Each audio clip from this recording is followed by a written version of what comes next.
Welcome, ladies and gentlemen, to Home of Politics. I appreciate your support. Continue subscribing, commenting, sharing.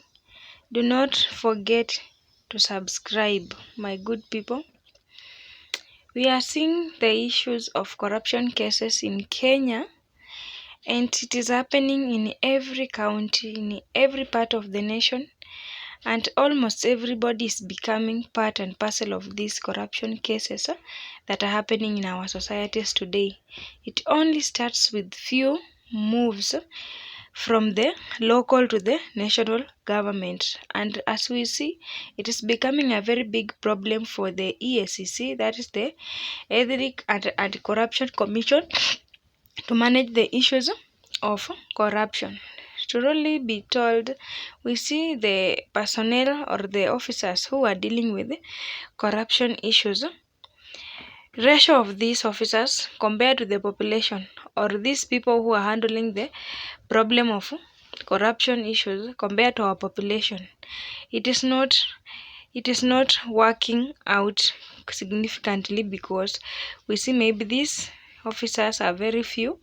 They are not located everywhere within our societies, and even if they receive any complaint of corruption, sometimes it's so difficult to handle because of evidences and other challenges that are facing outside here. And so this brings a lot of problem.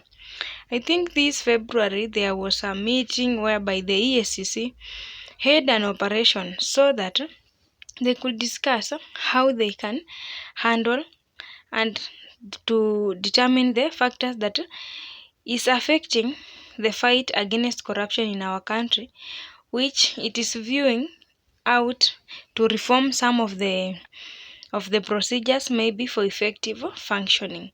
But unfortunately, it has become very, very clear that some of the biggest problem that is bringing in the issue of corruption, it is being brought by leadership in our country.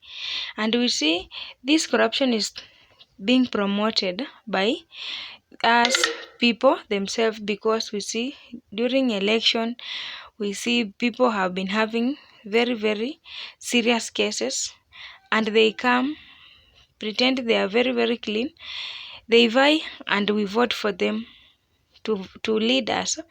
In fact, even if they have these corruption cases, these issues are being withdrawn in the courts, their files are being cleared, and we see their cases disappear only when they become leaders. And so this becomes very difficult to make a follow-up, because these people are our leaders.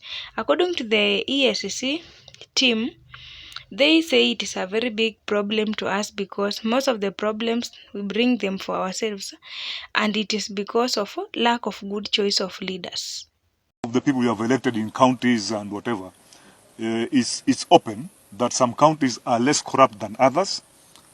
And I'll give you a good example. I'll just give you one county, then, because I'm not campaigning for anybody. I've been to Kisumu County, a very accountable county by Professor Anyang' Nyong'o. But there are some counties, they have issues.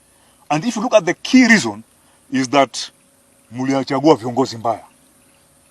Nguruwe anajikanga na bas, sasa nyinyi mnajikanga na mafuta yenu. You went and voted for some funny guys, and then you are complaining the EACC is not working. We cannot be everywhere.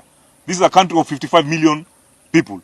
So if you want us to monitor and supervise every Kenyan for for corruption, they will need a workforce of 55 million EACC strength, which cannot work.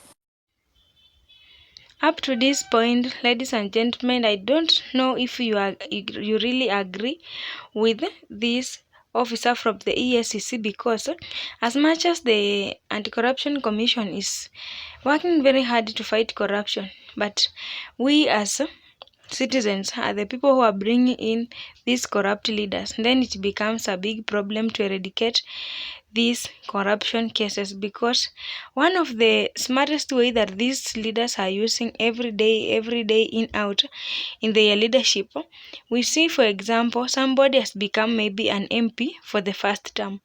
He or she had a corruption scandal or a graft case that have been existing for the period of one term, that one is 5 years. Then the same person comes in to vie for the same seat in the same constituency or in the same region, and the same voters are the people who are voting for the same person who has been having cases. And so he bribes the people or he campaigns very, very thoroughly, and at the end of the day, he or she wins the seat again. He becomes or she becomes a leader for 5 years. He again brings in the issue of corruption on top of what he or she had by covering evidence of the past cases. Again, after a certain period, it is election time, the same leader again comes and being elected.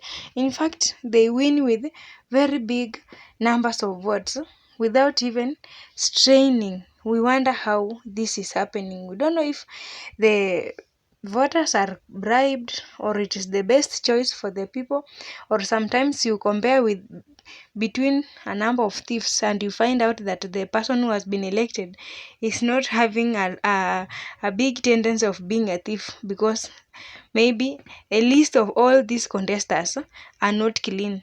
They are having cases here and there.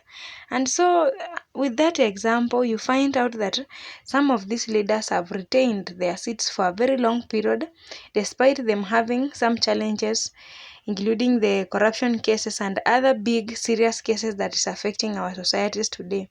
And that again brings us to another problem, whereby we are seeing maybe the officers under the EACC, they are not maybe sufficient according to how this panel have been speaking. They cannot be everywhere.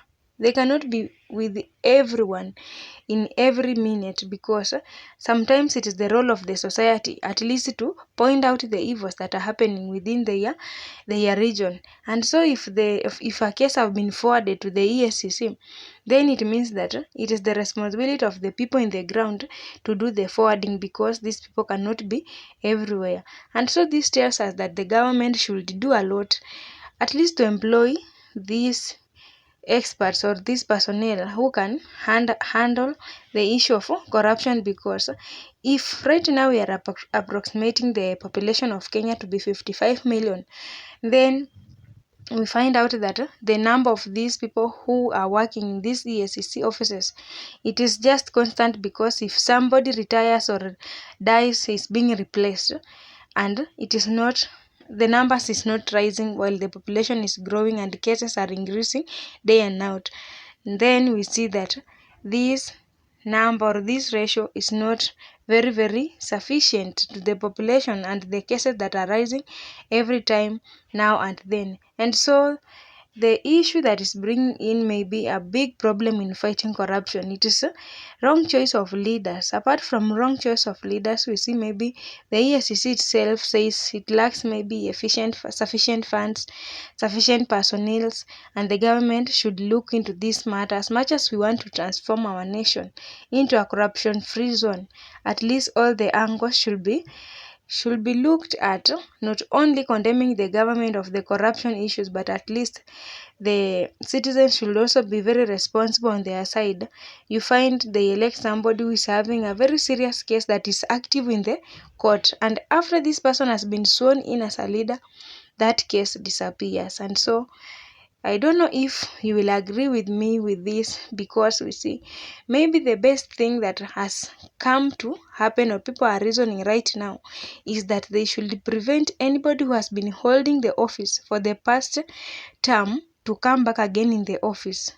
If he or she has a clean record, then it will be okay.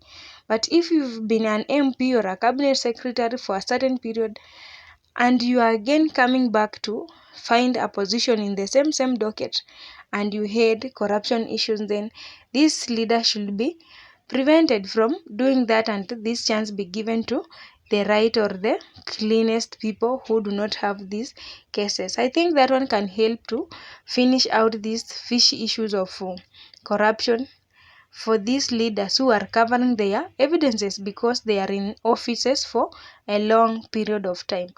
It does not only apply in politics, even other offices in government, public service offices, and other institutions that are being that are being run by these officers. They should be investigated very well, and before somebody maybe is being given another chance to run an office, if he's not clean, he should not be allowed in the office, because being given another chance or running the office or being in a position for a very long period of time, it helps these leaders to do their issues for corruption.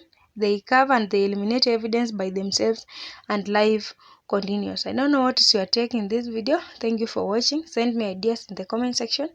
Have a good day.